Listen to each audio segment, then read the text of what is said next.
We hear a lot about the battles parents of children with special needs have trying to get extra support. But every child who gets an education health plan, or EHCP, means increased costs for councils, and they say that's not being properly funded by the government. Now, 3 of the South's councils have such significant overspends in their schools' budget that they've been asked to join a government scheme called Safety Valve. It is a financial bailout from the Department for Education, but in return, councils have to commit to cutting their spending. Bracknell Forest, Wiltshire and Bournemouth, Christchurch and Poole are the latest councils to be asked to join. Bracknell's dedicated schools grant deficit is set to be £24 million by the end of March 2024. Wiltshire's debt by March is forecast to be almost identical, and Bournemouth, Christchurch and Poole's will be £63 million. Our political reporter Emily Hudson has been to meet those concerned about what BCP joining the Safety Valve scheme could mean for their children. Every day is a struggle. Rachel has twin boys who are autistic. She says she's not just dealing with her children daily, but dealing with the authorities. It's hugely challenging. My boys are incredible. They're lovely and brave, but life is really difficult for them. And there's things we have to deal with that other parents wouldn't even consider. Constant paperwork, legal battles, just to get them the things that they're entitled to. Rachel is one of many parents concerned about the impact of joining Safety Valve on their children. To balance the books, they fear the council will cut back special educational needs provision. What it's looking at is managing the number of young people with SEND and how they are educated, whether they're educated within a school, in main school setting, or within local authority run specialist schools, rather than a lot of money being spent on specialist private schools. We don't want to send our children on a bus for an hour to get to school every day or in a taxi. I would love my children to be educated at a school locally, but that's not available. BCP haven't commissioned the services that are needed within our local area, and now the complaint is that they're spending too much money on independent schools. That's because they don't have enough maintained specialist schools. The council admits it will need to invest to improve. At this moment in time, the system within BCP is not good enough. What we want to do is build a better SEND service within BCP, and that's what my focus is.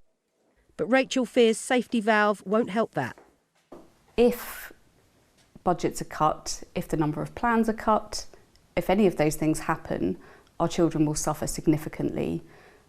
They want to put more disabled children into mainstream school because specialist school is expensive. That will have a huge knock-on effect on not just our children, but every child in BCP, in every classroom. It could be absolutely devastating. Head teachers have also voiced their concerns. Even a 1% budget cut would see tens of thousands lost to most schools. The issue for mainstream schools is we're effectively getting a double whammy. We're being asked to accommodate more children with special educational needs in our schools, whilst at the same time having reduced funding. There's obviously going to be an impact on resources. There's going to be an impact on the experiences of our young people. There's going to be an impact on the workload of our staff, but perhaps more significantly, at the level of funding that the local authority are proposing taking away from us, in our context, it means that we need to lose a member of staff. BCP has said it will join Safety Valve, but only if it's given 15 years to sort the finances out, to lessen the impact on children and schools. 34 councils nationwide already have Safety Valve schemes. They've all been for 5 years. The DfE says negotiations are ongoing. Emily Hudson, BBC South Today. Well, to pick up on this earlier, I spoke to Richard Orchard-Rowe, who's the Chief Executive of SOS SEN. It's a charity which supports families to secure education provision for SEND children. I began by asking him what is the current state of provision for children and their families who have SEN. Unfortunately, the current state is quite dire. We saw a 24% increase in appeals going to tribunal just last year alone. There is a massive increase. Our charity, SOS SEN, has seen a huge increase in the numbers of families reaching out to us for support. Why has demand risen in recent years? I think there are a number of factors. I think COVID had its part to play. I think, children returning to school post-COVID, the lay of the land looked very, very different. Mental health has been massively impacted across the country and across the globe. I also think awareness has grown. Our awareness of what special educational needs looks like, what needs are, and diagnosis is getting better as well. Now, is this a problem that can be solved by chucking money at it, or is it far more complex than that? I mean, it is far more complex than that. We have a huge skills shortage. We've got a huge situation where we haven't got the right professionals. I'm sympathetic to local authorities that don't have the funding and don't have the skills. I do think that there is an element where we're misspending funds. £100 million spent on local authorities going to tribunals and only 1.7% success rate from themselves. It just seems like money has been spent in the wrong way. We always hear that funding is so important to these families. Why is it so important, and indeed, why does it matter?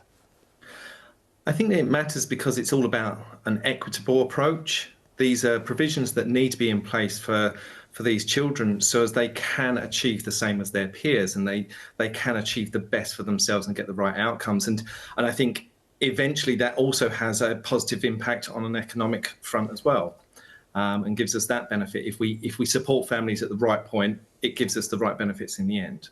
And why is it so important that councils get more money from central government for this?